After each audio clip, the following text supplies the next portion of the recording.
So we have this candlestick run up, and then we have this portion where we opened and traded down.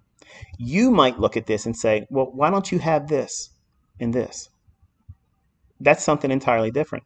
This is a normal run-of-the-mill ICT fair value gap. This is what you get when you watch one video and you think you know everything about it. You don't. Just like when I teach a volume imbalance, okay?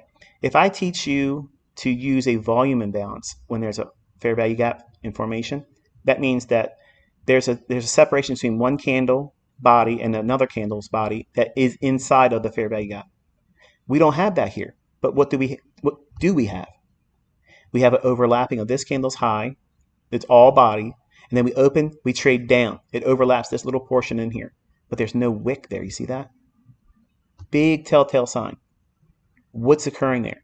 It's flush and one little tap down. So, and I highlight this. I'm highlighting that. You're thinking, I guarantee you, I probably got comments right now, and they're probably going to go in there and delete it now.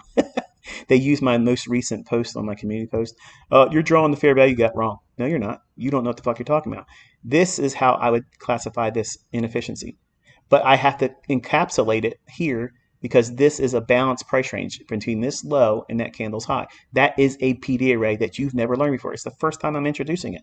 Just like when I introduced the inception of the volume imbalance, when there's a gap, the fair value gap, you have to incorporate that because that's the real range of that inefficiency. This inefficiency here, you have to refer to that as well. Notice it doesn't even get down into that gap below right there where it was like this. There's nothing there. It's just a gap that stayed open. Yeah, wonderful.